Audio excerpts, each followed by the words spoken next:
Hola a todos y bienvenidos a otro episodio del Digital Download. Oops. Good afternoon, good morning, and good day, wherever you may be joining us from. Welcome to another edition of the Digital Download, the longest running weekly business talk show on LinkedIn Live, now globally syndicated on TuneIn Radio through IBGR, the world's #1 business talk, news, and strategy radio network. Today, we're focusing on how to effectively drive growth through social media marketing with our guest, Luan Wise. Luan is a chartered marketer and fellow of the Chartered Institute of Marketing, bringing a wealth of experience in guiding businesses to leverage social media for tangible results. She works strategically with marketing leaders, provides counsel to owner-managed businesses, and offers tactical support to social media managers. But before we bring Luan let's go around the set and introduce everyone. While we are doing that, why don't you in the audience reach out to a friend, ping them, and have them join us? We strive to make the digital download an interactive experience, and audience participation is highly encouraged. Tim, why don't you kick us off?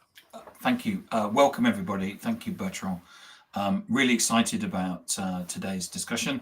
I'm Tim Hughes. I'm the CEO and co-founder of DLA Ignite, and I'm famous for writing the book, Social Selling Techniques to Influence Buyers and Changemakers. And just to say, if there's anybody out there that would like to come onto the digital download, then they're more than welcome to approach Bertrand to come on and be part of the process. My arms are wide open. There you see, Bertrand's arms are wide open. Thank you for that. Adam. Hi, everybody. I'm Adam Gray. I'm co-founder of DLA Ignite. I'm Tim's business partner. And when you were introducing the show today, Bertrand, in Spanish, I thought you've introduced it in English and French, obviously, and Spanish and German and Italian as well. I'm looking forward to you introducing it A, in Latin, for old timers like myself, and B, in Esperanto, in by virtue of trying to be as inclusive as possible. I'll work on that. Thank you. That's an interesting challenge, by the way. Richard. Oh, hi. Yes, Richard Jones. I'm an industry veteran, but an enthusiastic newbie to social selling. I come from a cybersecurity and compliance background, and I'm delighted to be part of this esteemed panel. Excellent. Thank you. As I said, this week on the Digital Download, we'll speak with Luan Wise. In a digital world filled with noise, Luan provides clarity on the tactics and approaches that truly fuel business growth using social media. Let's bring her on. Luan, good afternoon and welcome. Hi. And Luan, let's start with you telling us a little bit about you, your background, and how you and what led you where you are today.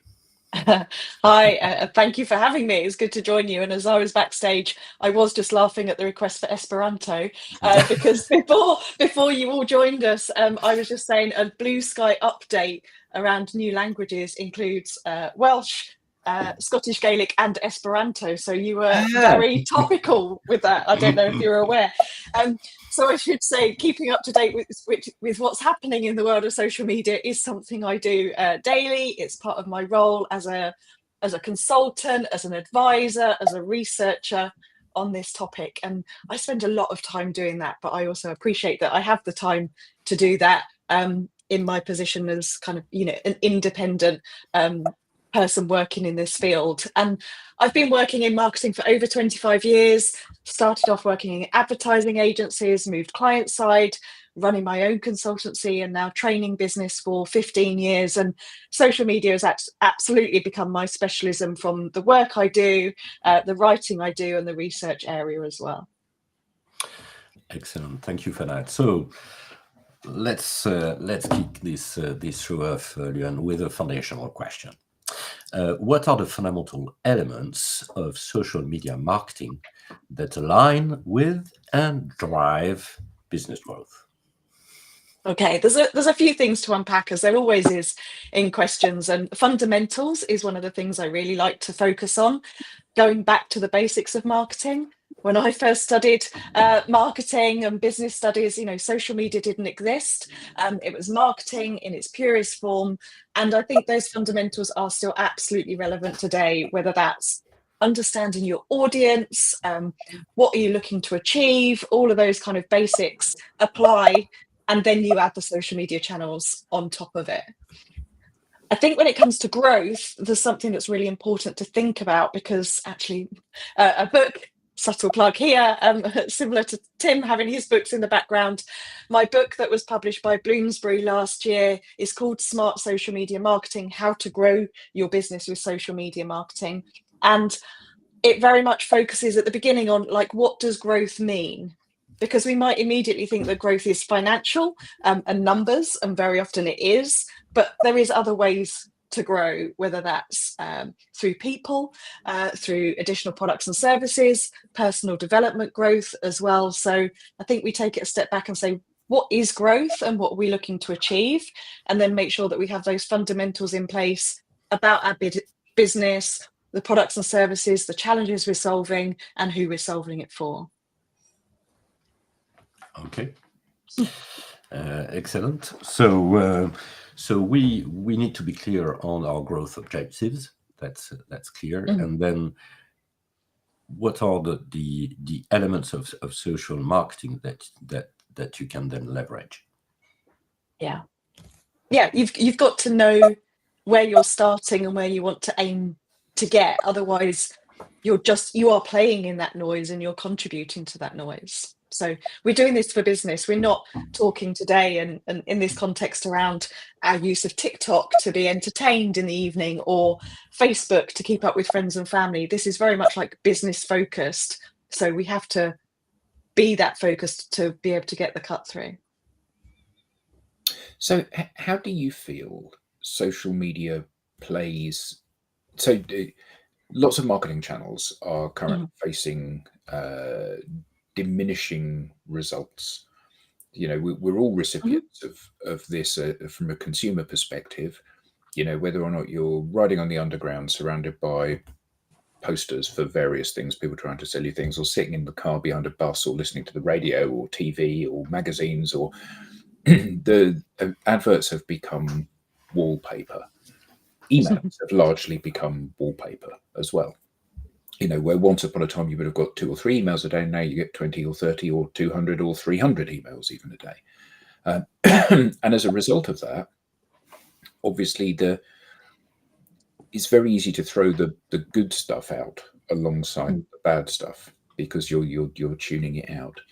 So how should a business avoid their social media efforts going into that same pot, where it's just another post from somebody telling me something that I either already know or have no interest in? It's a great question, and there's so many things again in there, because I started off in a very traditional background. I worked in the postal direct mail industry for a number of years. I remember my first posters that were on London Underground, and going there with a camera and waiting to be able to take a picture to record that it was there. And I think those channels are actually still very much alive. They're being used. If we look at the campaigns that are being run, there are a lot for online services and e-commerce and software tools as well. So I don't think they are dead, and all these things are actually working together for all the steps of the funnel, from awareness through to consideration. And I would argue that email is probably one of the better places to convert. Social media is probably better for awareness. How do we cut through all of this? It comes back to understanding our audience and what they need to know from us, and respecting their time, I think, in the inbox. I also think we've got a role as consumers to be discerning and not complain so much about things, and go, do you know what? I'm in control of this. I can unsubscribe. I can unfollow people. I can skip the ads on TV. So we actually need to take control of that and set our information filters, which we know people are increasingly doing around news and what else is going on. So we can focus on social media if we are focused. So I saw something this week which I thought was quite interesting, Luan, which was a video from Rand Fishkin. It's actually a month old. Right.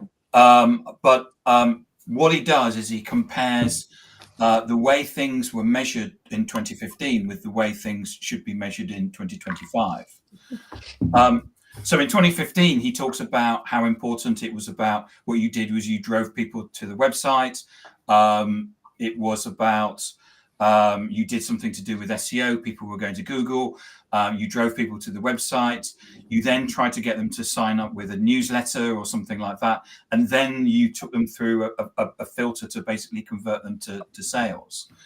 Now he's saying in 2025 is that, and it's quite interesting because, you know, he's an SEO expert, if not probably one of the best SEO experts in the world. He says that things have changed. And now what we need to be doing is actually driving people to not our website, but to social media, because that's where they are. Which is what we're doing is that we're seeing that people are actually going onto social media and searching. Now he says that people search for brands. I don't think they do. I think people search for business problems. And then what happens is that that's converting to sales. I mean, it's interesting to see that he's actually saying in 10 years we've actually or should be changing the way that we market. What's your view? I think measurement is tricky. It's got more complicated, you know, dare we say, you know, back in the day when I did start in direct mail, you were focused on, you knew industry response rates, you had previous data, so you knew how many to mail to get the expected response and the conversion you needed. The measurements felt a lot simpler. Then you could do the numbers. Measurement is important.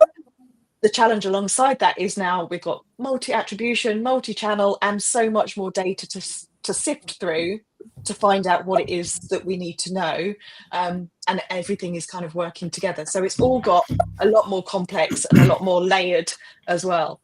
I think I would like to strip it back to those fundamentals and say, ultimately, you need to think about within your business, what do you need to measure as your end goals, but also what I would call like the stepping stone measurements that are going to help you keep on track. So whether that's how well a social media post does in terms of engagement, because you get to know what resonates with people, that helps you do more of that to drive them along, versus your big end goals in terms of revenue and, you know, all the other factors that you might be looking at. When it comes to search on social, I think this is absolutely interesting because it means that social media, and hopefully, you know, we know that it was, anyone working in it knows that it has been, and in some organizations still is, that end point that we're doing a campaign, we've done a press release, this has happened, oh, but someone popped it on social, and then it comes at the end of the chain. I'm now using the trends and the insights around social search being really important. There was some data I've read this week from GWI around different generations and their use of search, and that now that's actually split 3 ways: search engines, social search, and AI search. Yeah. We've got to, you know, put that in the mix as well.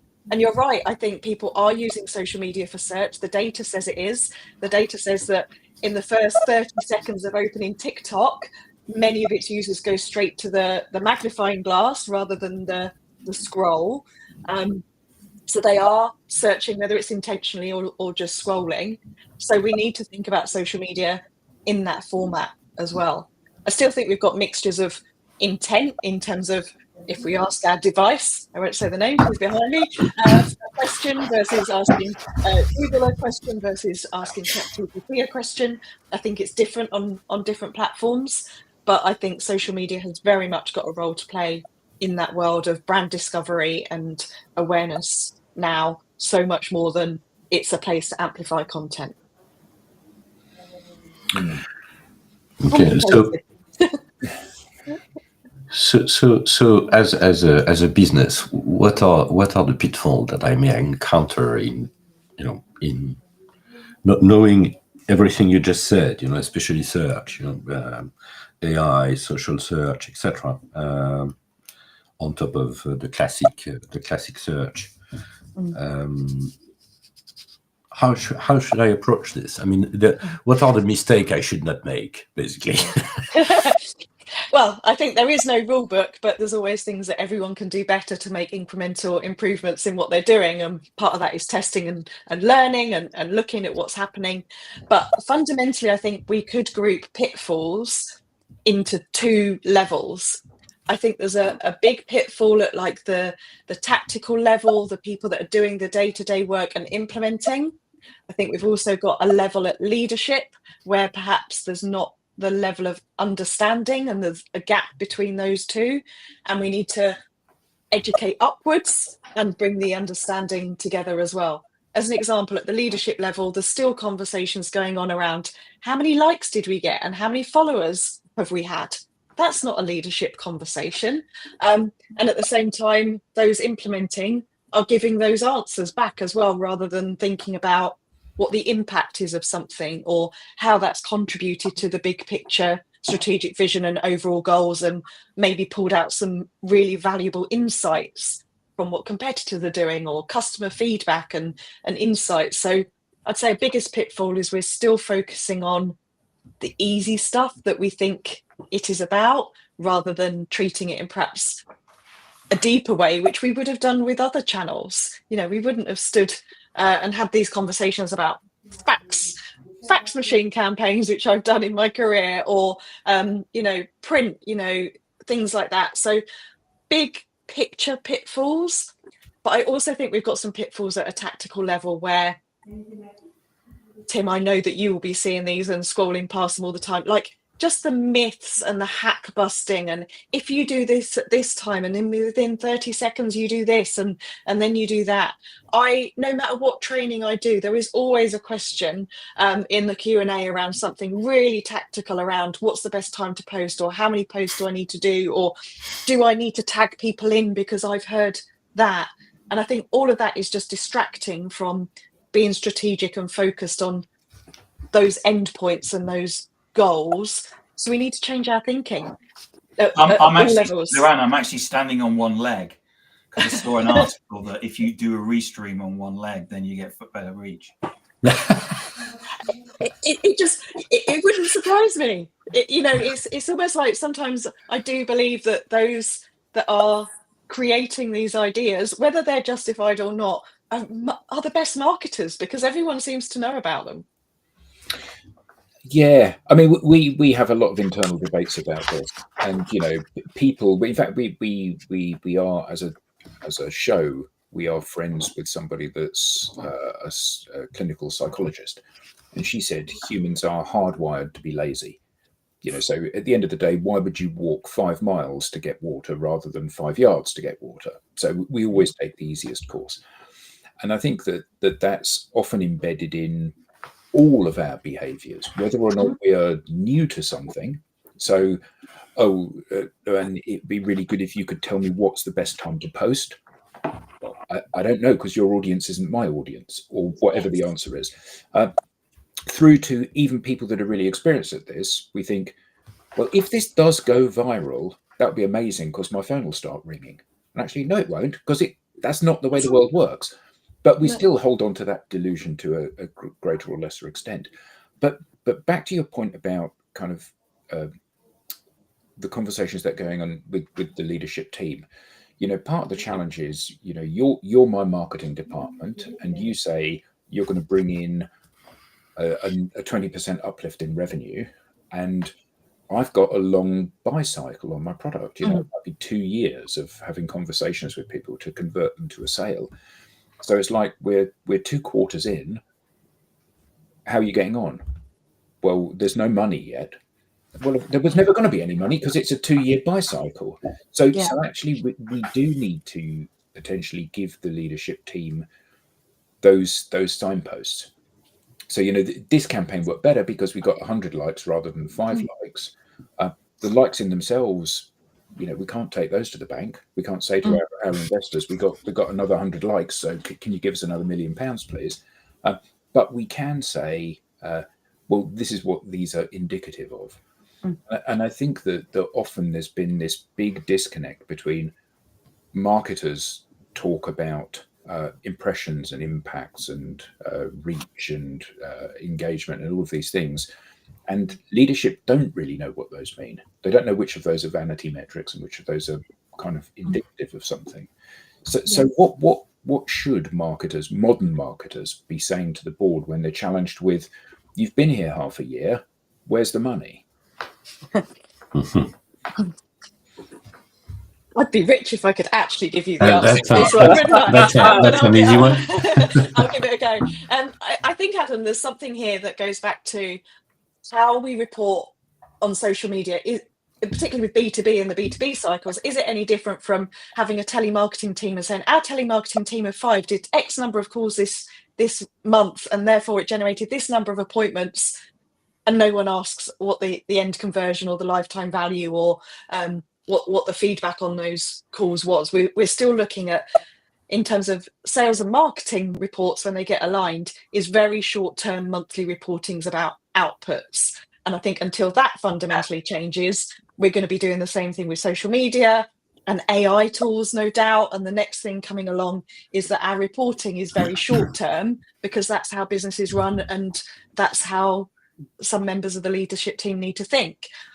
I think what we need to do fundamentally is challenge the questions we're being asked and talk about boardroom language. And, you know, if we're talking to the sales director, we talk about lead gen. If we're talking to the finance director, we talk about financial impact and investments and business cases. I think the challenge is, particularly with B2B, that it is long term, but we don't report and measure in the same way as we need to. So it's a whole conversation around, this is the role social media can have within an organization. These are the different areas it can impact. This is what we're going to achieve, and this is how we're going to measure it. So challenge things back.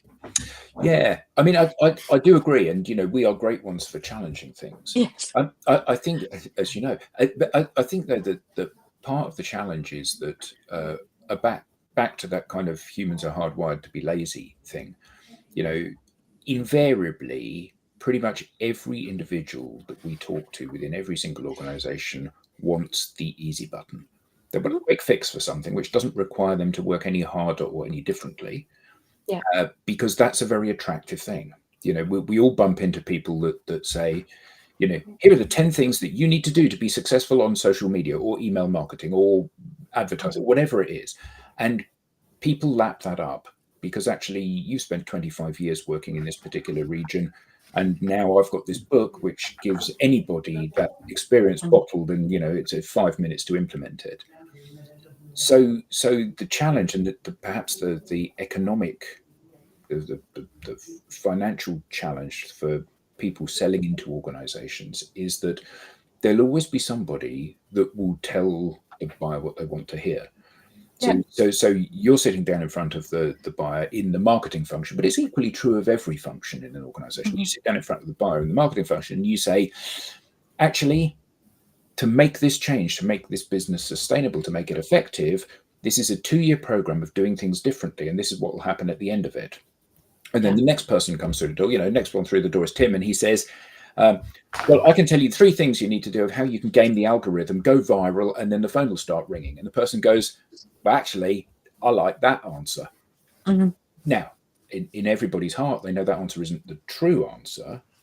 So how do people, when they're selling into an organization and they're faced with that, you know, you've got the difficult right answer or the easy wrong answer, people want the easy wrong answer, don't they? Again, you know, I think the thing is, not enough people are challenging things, and whether that's their own nature or the environment they're working in. Like, we might all be challengers. That's our role. It's something that we've learned over time, and people want from us. They want the challenges and the questions, but I don't think everyone is actually doing that in the right way. So they are fulfilling the monthly reports that they've always been asked to do and ticking off the boxes from the myth busting that they've seen. I think fundamentally this isn't about social media anymore or a marketing channel. This is about organizational culture, employee mindset. And actually, you can't just say, we're going to do things differently from tomorrow, or here's a new tool. We've got AI, you know, coming into the mix around that. Fundamentally, this is again lifting it up again that this is about an organization, how they operate, how they embrace change, how they want to empower people. And ultimately, I think that's what's going to lead to long-term sustainable growth rather than the day-to-day, box ticking tactics. This is what I've read. Kind of implement it next. Yeah. Yeah, and I'd like to come back to something you said, Luan, on awareness versus conversion.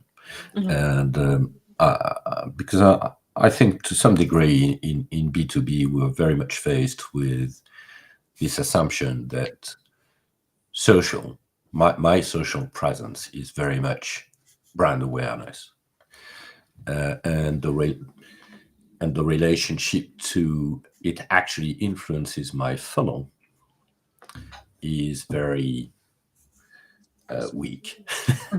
And I would love to understand whether, first of all, you face the same with your customers, the same level of understanding with your customers, and if there are any ways in which you've been challenging this view,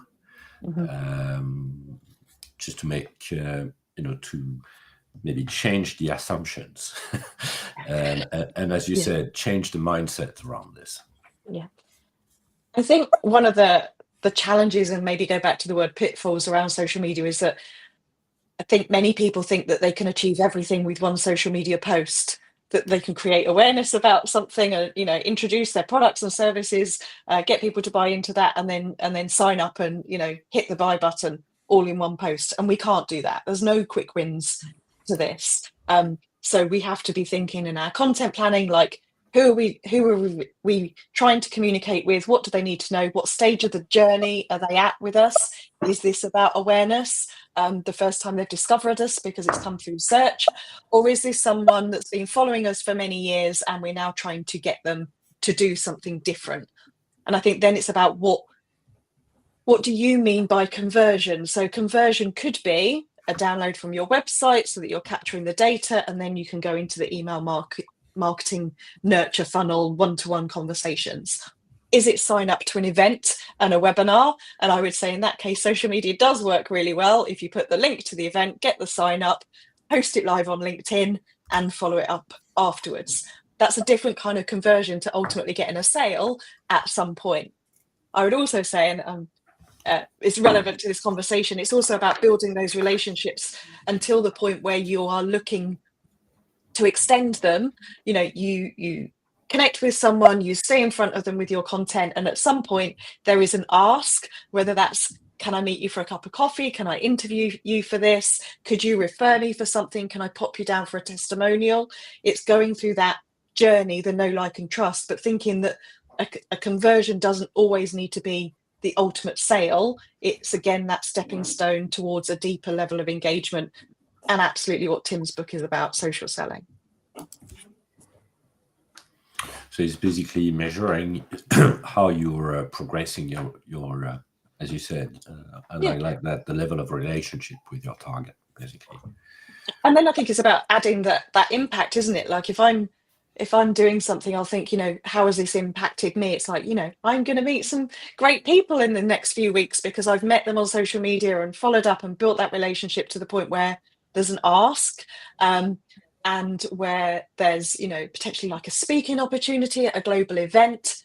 That's a conversion point because it's made a difference in my business. And I think it's about understanding what that means and how you want social media to support that growth. And it's not always about the buy button or the course sales or the book sales.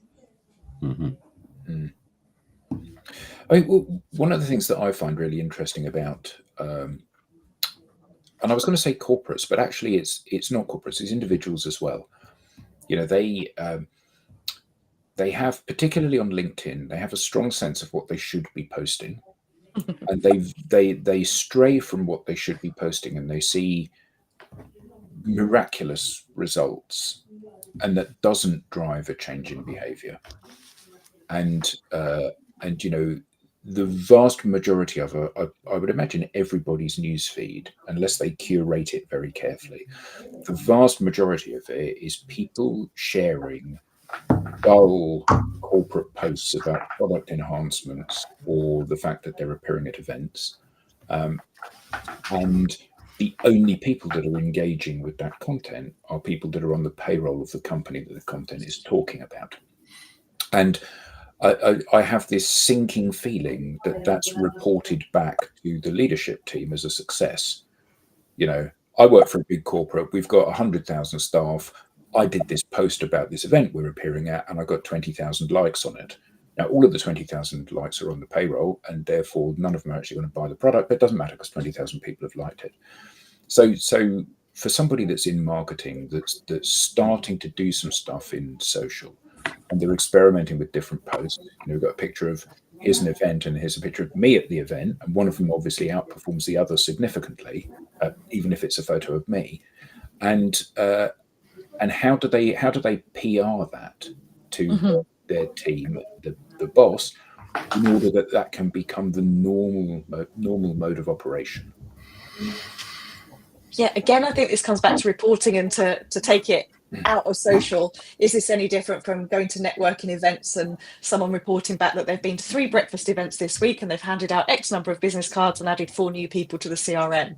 It's kind of the same outputs, numbers, activity, and not identifying, what was the quality of that person that we met? Was it the right event that you went to? How long did it take you? And the cost and expense on that one. You're absolutely right, Adam. If we were to all sit and scroll through our LinkedIn now, it's all like, you should do this and you should do that. And, there's all those pressures around that. A lot of those posts are the noise that we need to filter out, because they'll be same as your inbox, like, you need this many number of leads and, pipeline and everything else. No one ever talks about the conversion or the value or how busy they are. They just talk about, the big metrics that is going to, be your big win and your overnight success. And I think anyone that is going after that should challenge it, to come back to challenge and what they're reading. And if you're getting started in social media, I think it's about being very specific about who do you need to learn from and who are the right people to learn from and what noise do you need to filter out. It is so easy to get distracted and try and, buy the big wins and the big courses and, the overnight success. But there isn't any quick wins. There's people to learn from, but you've got to be focused. And I think there's also the challenge of around,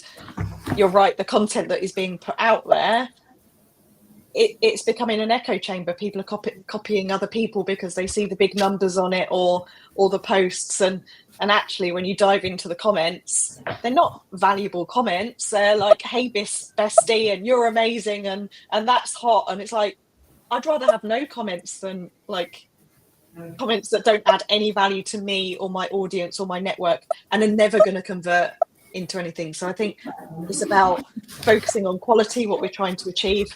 And again, we've got to change how we report and talk about that internally. I don't care about the big numbers. I care about, what it ultimately means to a business. Luan, it strikes me that you mentioned it earlier on, that the leadership should be asking tough questions of those who are, in charge of social media. It's almost as if leadership doesn't really understand the potential of what's there, and consequently it's dancing to the tune of those who are pumping out content and patting themselves on the back because they've got a lot of likes and shares. But there's one argument that, yes, it would be great if leadership did have a greater understanding of social, but at the same time, it is one of our channels. Do they understand SEO and pay-per-click? Do they understand how to buy print and press schedules or things like that? Is it almost because it is so in the public domain that we expect everyone knows about it and learns about it, or is it just that the leadership team should set the objectives and then trust their marketers to deliver on it, but have more relevant conversations that are away from the likes and things like that? I'm sure that we don't all report on number of clicks or what are our top search words or things like that. Social just seems to be put into a different box within organisations, and I don't think it's doing anyone any favours to be doing that. Yeah, I guess it's the social it's lumped in with Yeah. social media that is considered to be more trivial. So I guess that's part of the problem. And I think part of the problem that I see a lot in organisations, and I don't know if any of you see it or do it yourself, is because social media is also a personal thing about how we're entertained. It's on our phones, how we communicate with friends and family. It's actually very difficult for people to separate how they use it personally, what their kids are doing, what their friends and family are doing, and then go, oh, I'm now doing this for work. It's different. I need my, we're still the same person, but again, it comes back to that employee mindset of how I use Facebook for work, for groups and communities and conversations is different to how I will post on my personal profile with my friends and family. Well, I guess you could So it's- contrast it with the telephone and using the telephone to call your mates. That's considered bad form, but it was the same tool that you were using to call your customers, wasn't it? So there's parallels there, I think.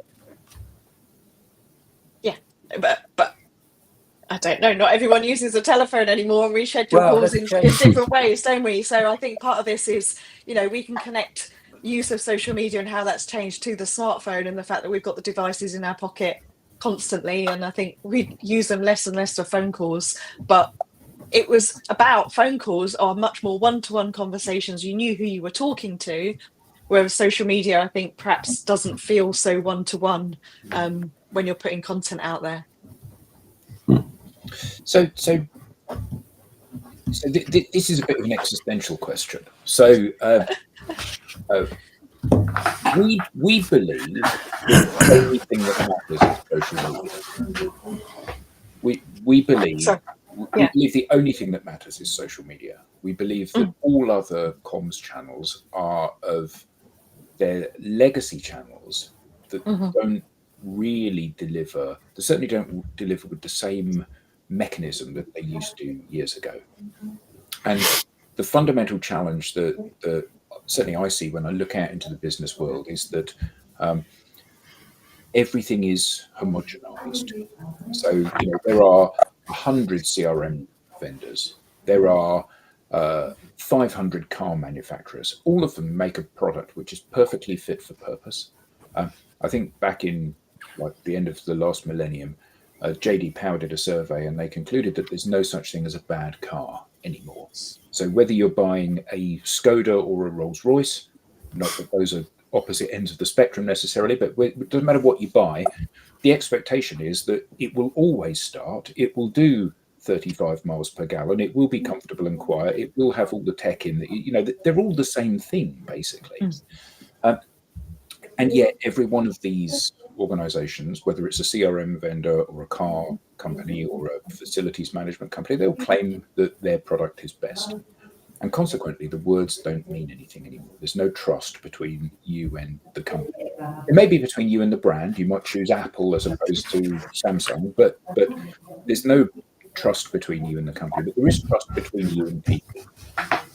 And that's what we believe social media enables. It enables me to grow my following where people who like my particular brand and style of conversation and humor and whatever are drawn to me and then are happier doing business with me. So if that's a reality rather than just a delusion on my part, how long before all of these other things fade out?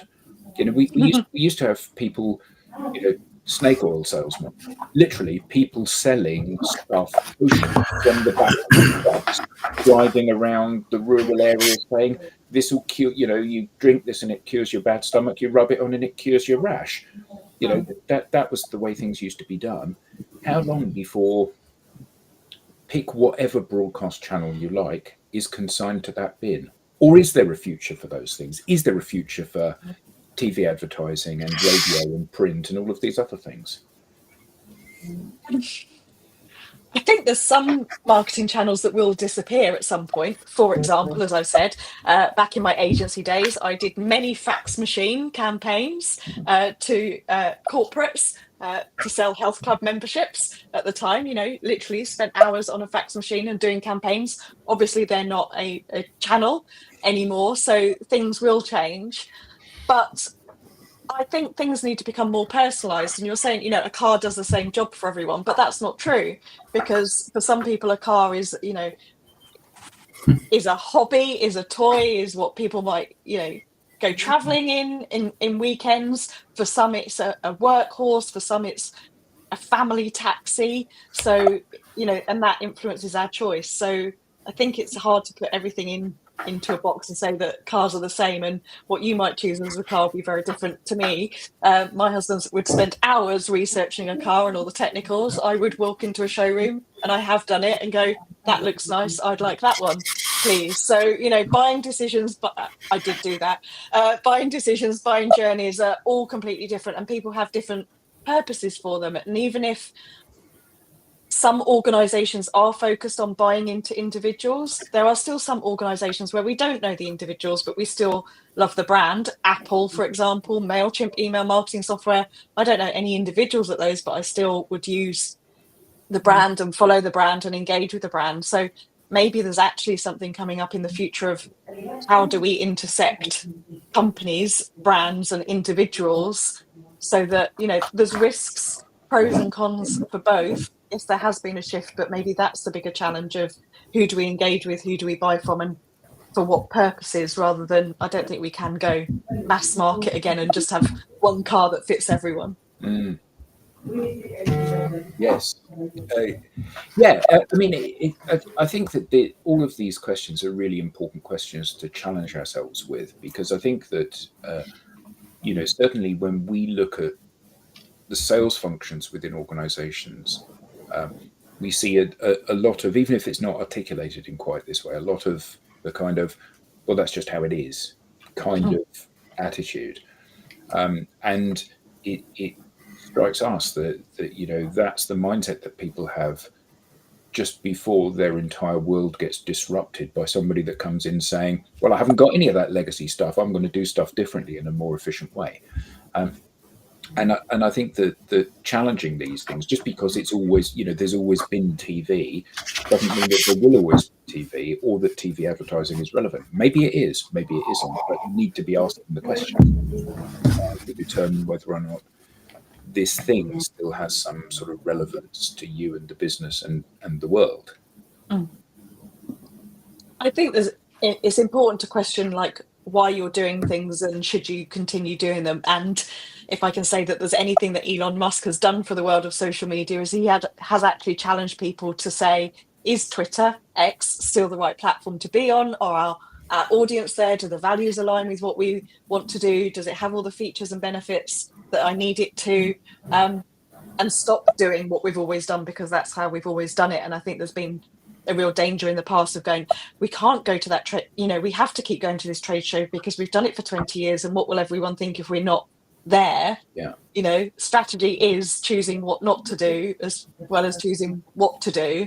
But ultimately I'll come back, because this is my area of research that I'm starting to explore, is organizational culture and mindset, and all the change management and adoption models, and what that means.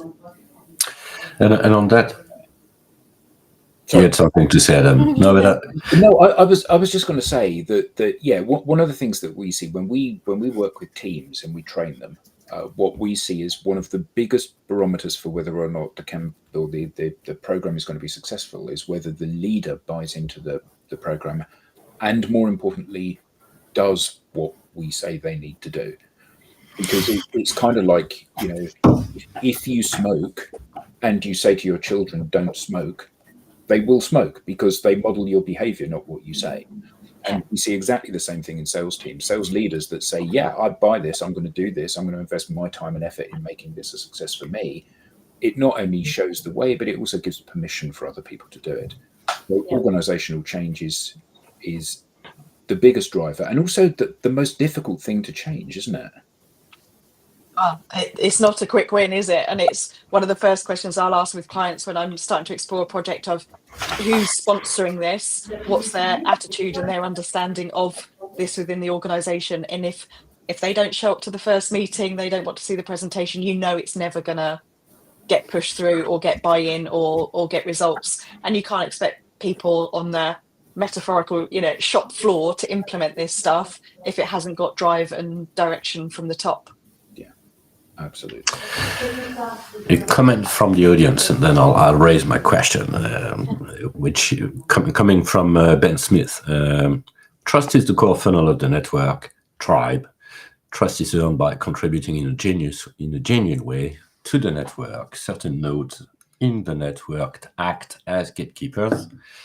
They can help amplify your presence. It's a long game where reliability and credibility eventually trumps content. So if you want to be interesting, be interested. That's a good punchline. I'd like to bring the growth topic to talent.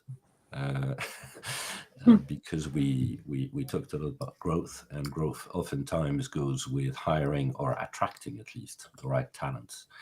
Do you see in your practice any impact of your social media marketing on talent acquisition? Yeah, absolutely. So I've done some work alongside HR leaders and this topic as well. And I think there's two things here. There is retention. So ensuring your organization are, know what's going on and they're supportive and engaging. And it comes back to Adam, your point about individuals. If they are representing the organization, that is really key, but also acquisition as well. A lot of social media content, and when I'm working with organizations, is not just here's our products and services and our launches and our events, but it's the behind the scenes. It is the know, like, and trust. It's the employee brand content. So rounds of promotions are happening within legal services at the moment, aligning with the financial year. That's great content to see that organizations are rewarding their staff and promoting them and that they feel valued. Or the CSR activity, who's doing London marathons, who's doing charity bake sales and, odd socks days within an organization. That is great and relatively easy social media content, but it's also giving people insights into what it's like to work with you within the organization, as a client, as a supplier.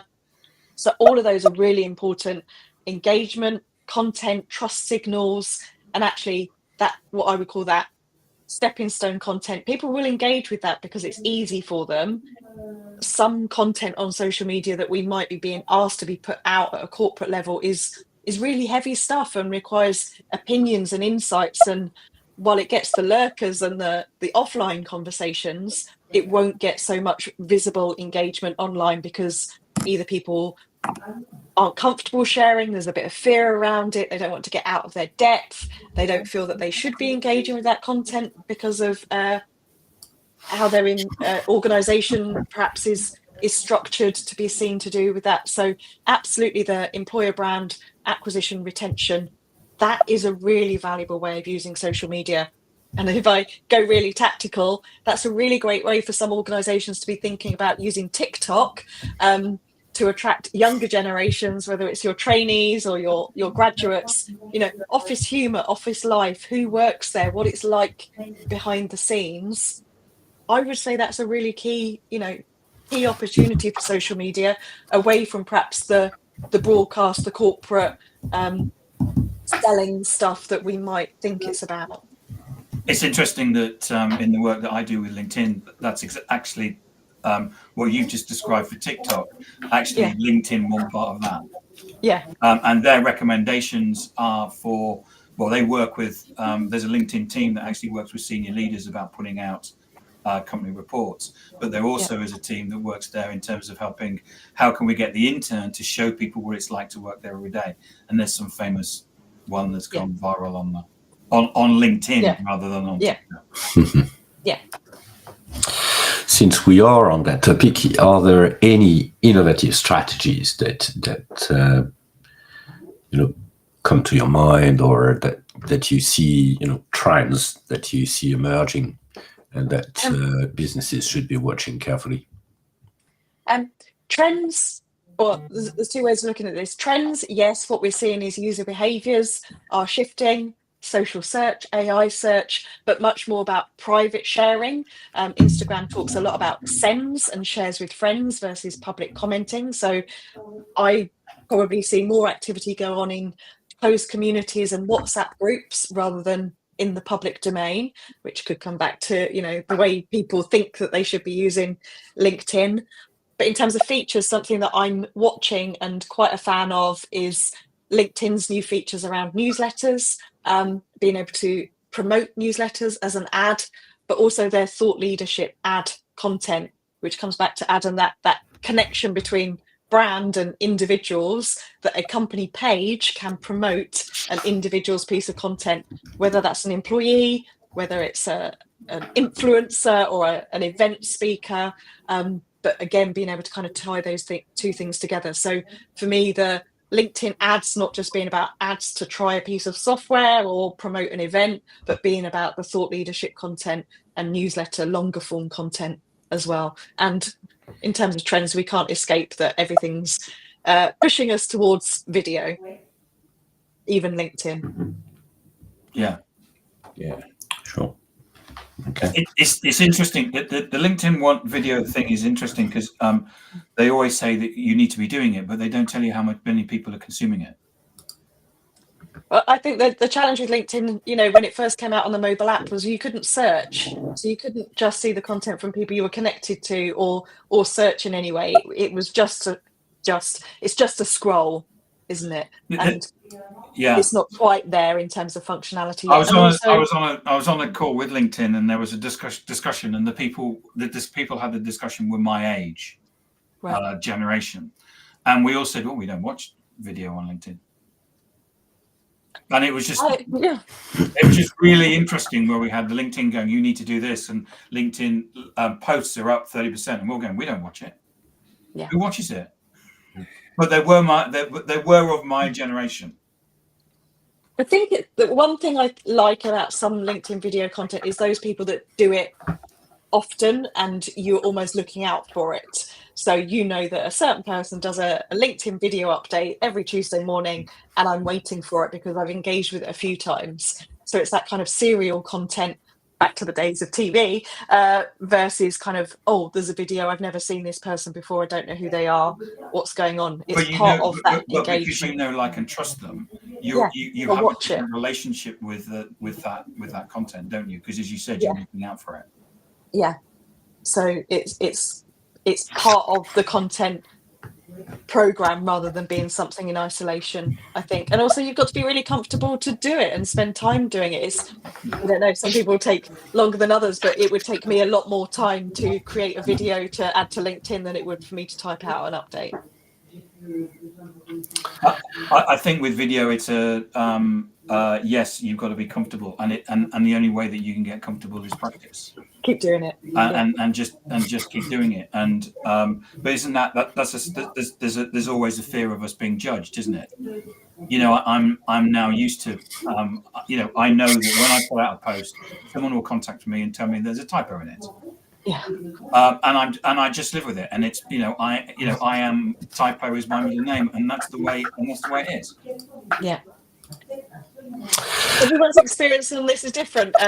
Some people do get trolls. I guess it depends on your own tone of voice and messaging as well. Some people potentially are evoking discussions and conversations around challenging topics, whereas others are doing, I'm speaking at this event and here's an update, which doesn't really require that level of feedback. So yeah, it does take practice, the same as writing posts as well. It's almost a continuum of confidence, isn't it? Like, you start off by putting your profile out there, then you maybe do some behind the scenes connections, then you do some commenting, then you do a couple of posts, and then you're like, right, I'm going all out on video now because I'm okay with it. Excellent. That's right. That's the path. I've been going through this as well. So you're going to start doing some video then, Bertrand? Sorry? You're going to start doing some video then, Bertrand? I've done some videos already, but I've put this on pause. But I'll be back. On a hard drive, I'll be back soon. This has been really great. So where can people learn more? Where can we find you? You can find me on social media. I am on LinkedIn is probably my primary platform. Also very active on Instagram. Have got profiles on Facebook, Threads, TikTok, X as well, or just Google my name to find my website. So you've done some work at Warwick University, Luan. What do the students think about you being on TikTok? I don't have this answer from Warwick, but I do have it from another university, and I won't share it because I was doing a guest lecture about social media, and we were kind of doing hands up around the different platforms of who's on Facebook. It's like, oh no, don't want to be on Facebook. And when I said, you know, are you following me and your lecture on TikTok? They didn't want us to be there. We were it was the wrong context, the wrong generation. But it's how people are using it. So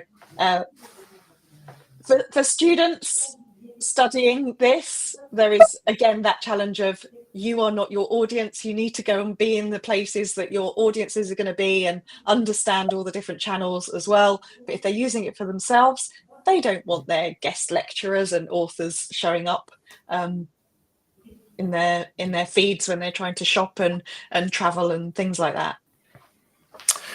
Okay. Thank you for that, Luan. We now have a newsletter. Don't miss an episode. Get the show highlights, behind-the-scene insights, and reminders of upcoming episodes. You may scan the QR code on screen or visit us at digitaldownload.live/newsletter. On behalf of the panelists and to our guests and to our audience, thank you all, and